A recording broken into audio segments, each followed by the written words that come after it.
week 5 in setting the scene in historical fiction, and we're starting out in a different location for a moment because I wanted to take you into the storage area of my writing room where I have all of the drafts that led to uh, Counting Lost Stars.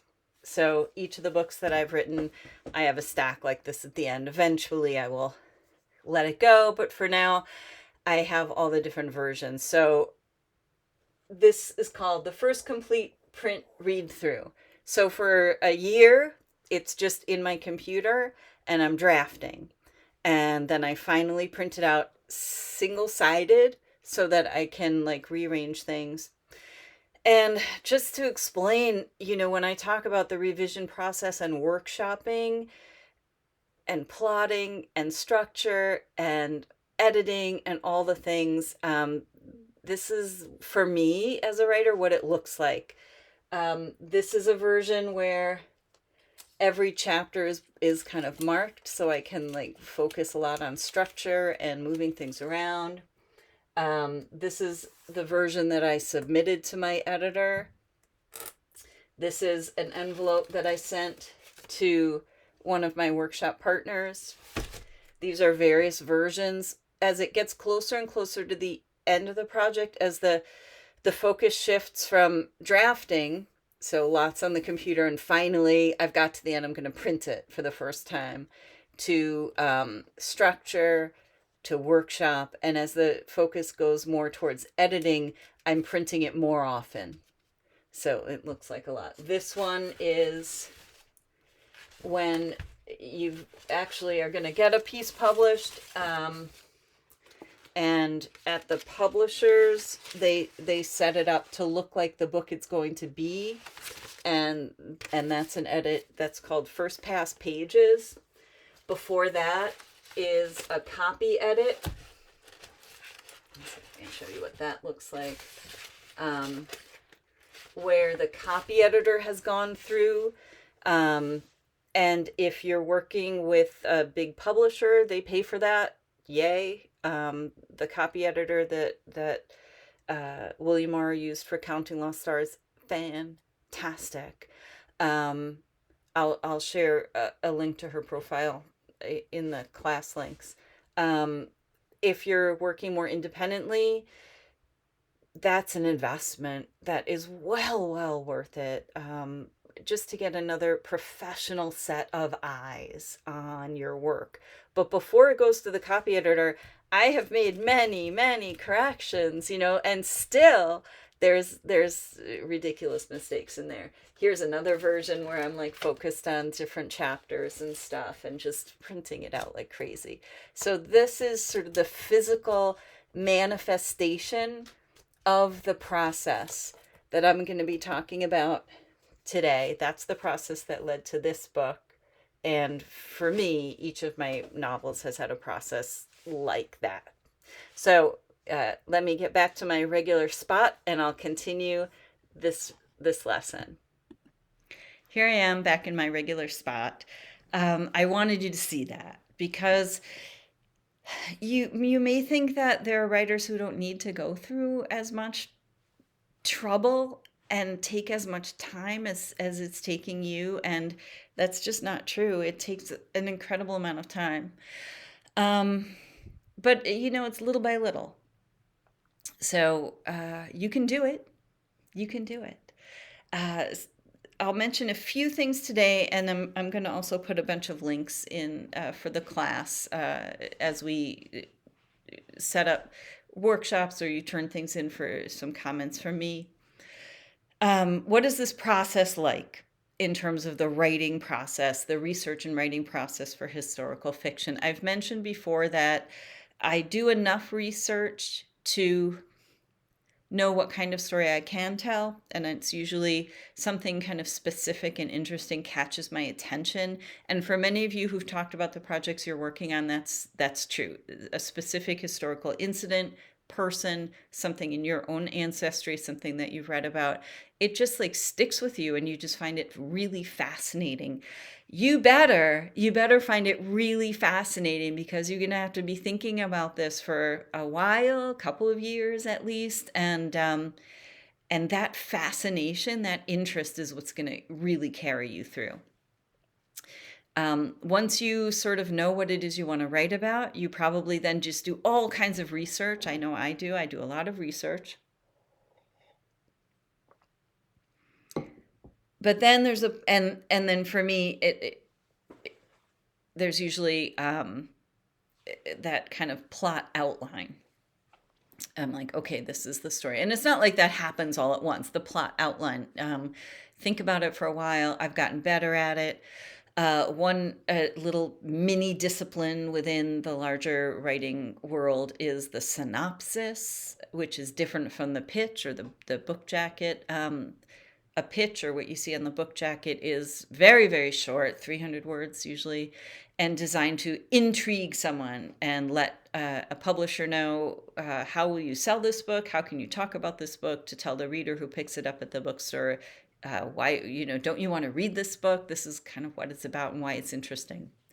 The synopsis is kind of a blow by blow plot summary, but also characters, like what is their motivation, what do they want, and I've gotten better at writing those. And for me, it's helpful because I kind of have to project myself into the whole thing, and because that works for me, because I like to have a sense of the overall plot to start with, writing a pretty detailed synopsis. I'm thinking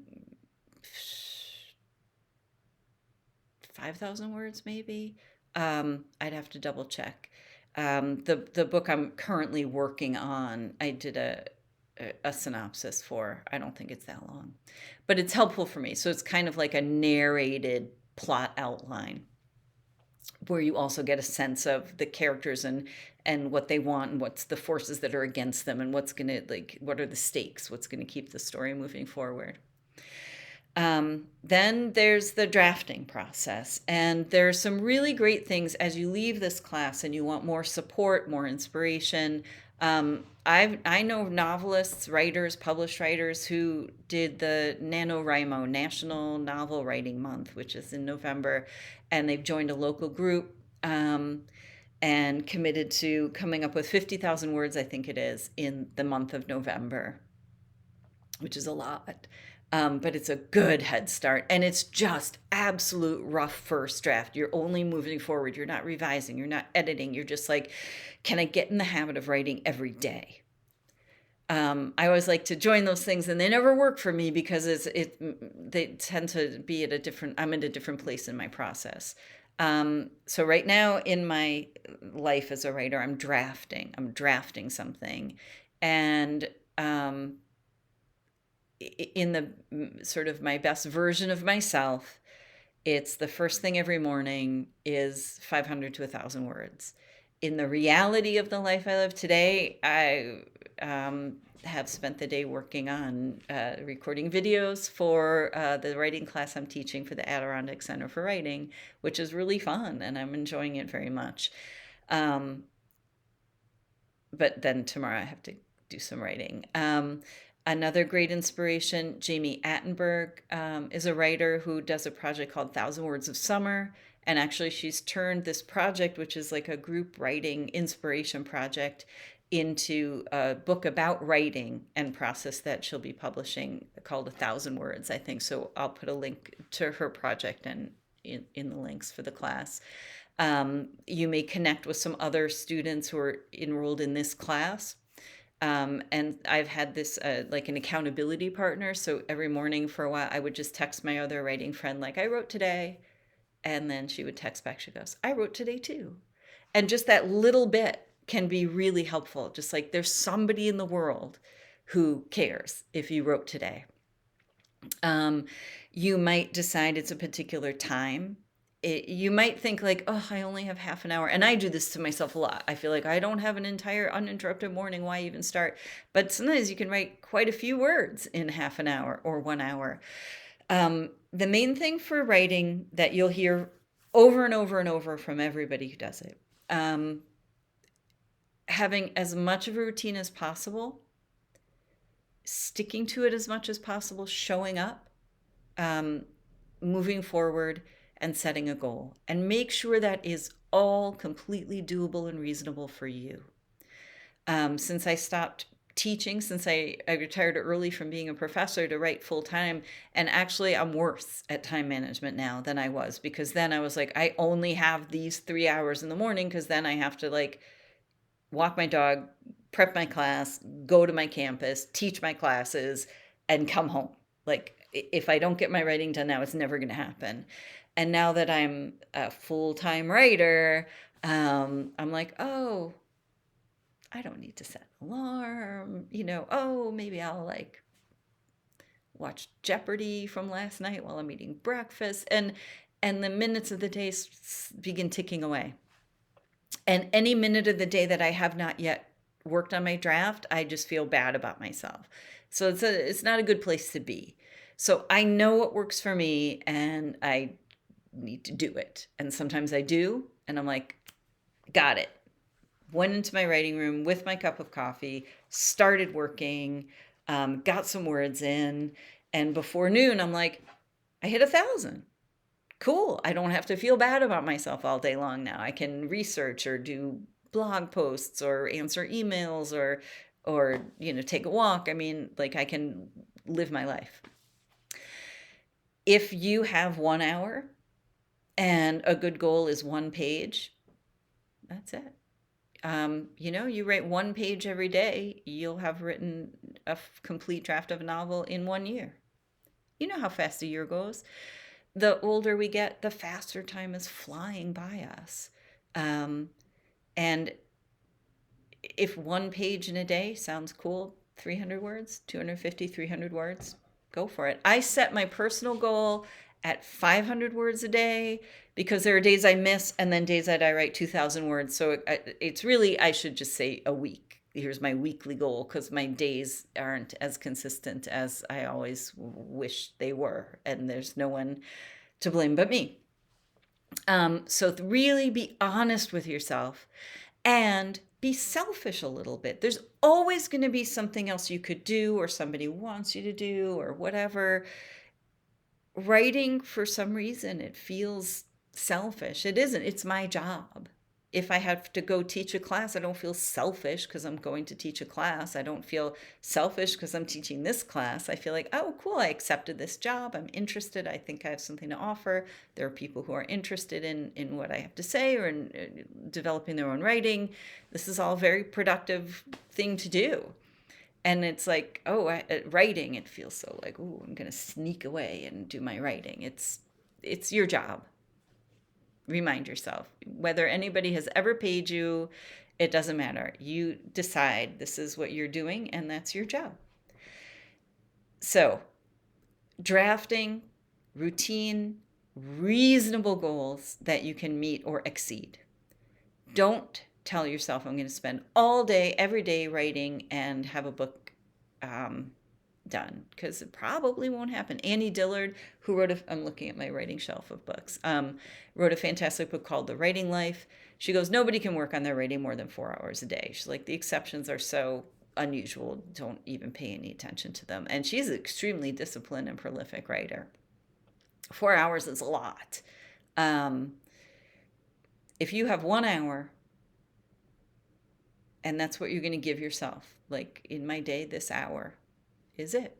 For me, I know it works best if I wake up early and start, but I often suffer from insomnia and I don't sleep well. And so I just have to be kind to myself about that and say, there are days where if I don't really get a good night's sleep, it's not going to help anybody if I wake up early anyway. If I finally fallen asleep, I got to stay there. So the key for me is just the first thing I do. If that's the first thing I do, the way I am, because I'm a more morning person, I know whatever is the first thing I do is going to be the thing I feel like I do best. Other people are night people. It's like 10 o'clock at night. You're like, finally, everybody else in this house is asleep. and my brain is zipping, 10 o'clock is my writing hour. Really, I promise you, if you give yourself 1 hour a day and you set yourself a goal, 1 page, or just, working on reading or outlining or something. But if you really want to write the thing, a certain amount of time each day, a certain number of words, something that is really doable for you, that is where you start. And it just starts piling up little by little by little. I look at the books I've written. I look at this and I'm like, where did all these words come from? It's like I don't even know now. But it was a couple of years of work.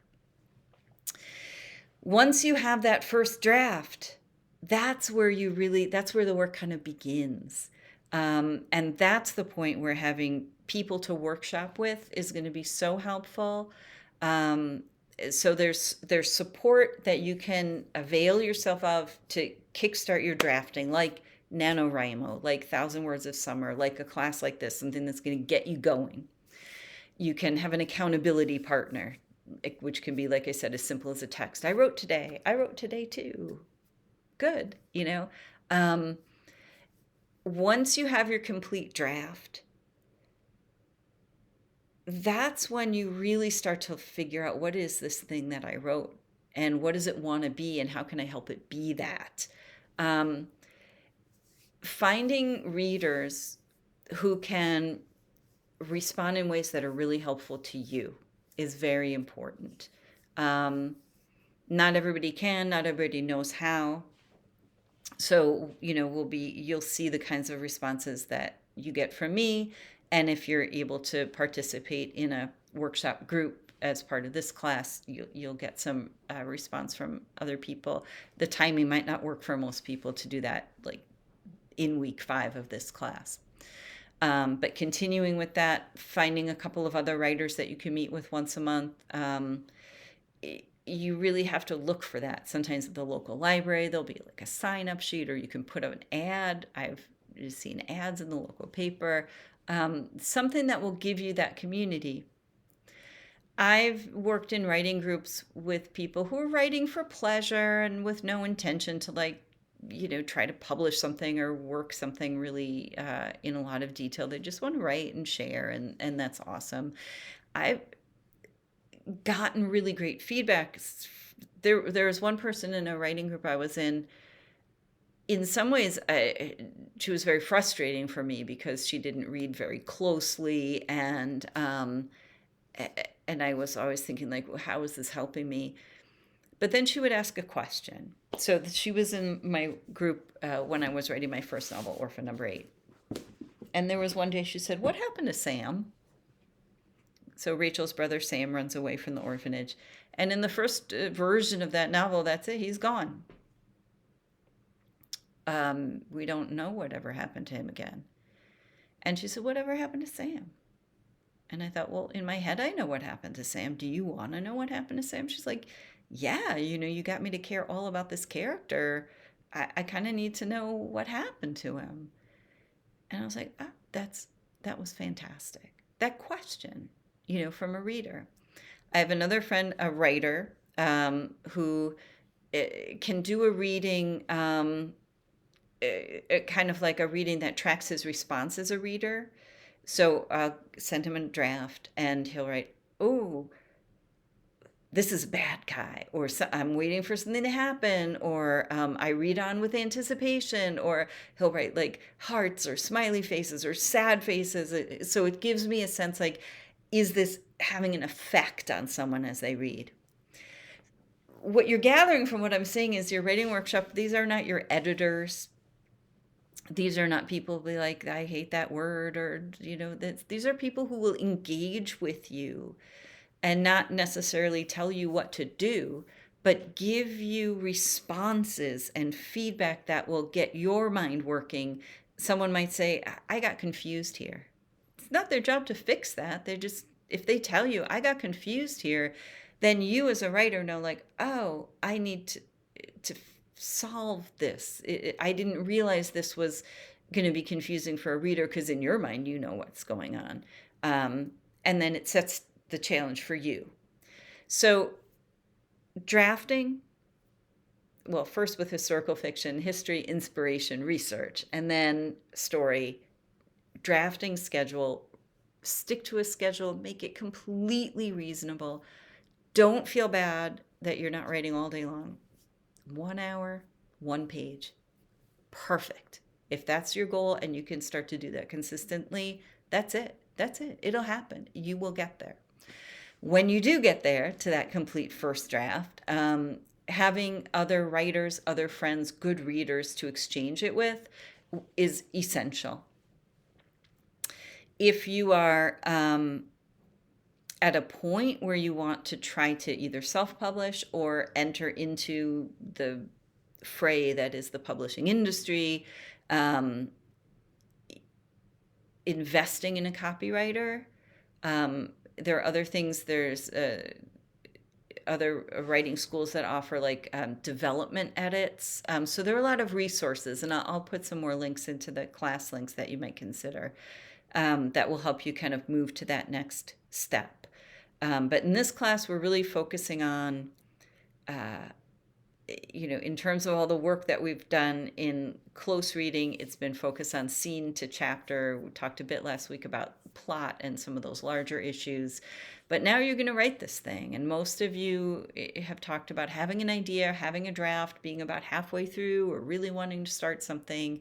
And so if this class will send you away with a feeling like, okay, maybe it's an hour a day, maybe it's 1 page a day, maybe it's a certain number of words a day, I'm going to do it. I'm going to stick with it for yourself, to see if you can do it, because it's a story you want to tell, because it's a story that needs you to tell it. That story won't get told unless you tell that story. And knowing that so much of it happens after that first draft. There's so many things you don't have to beat yourself up over. You don't have to figure out and solve. You can't figure out and solve everything until you have that first draft. And if that's your next big goal, that's fantastic.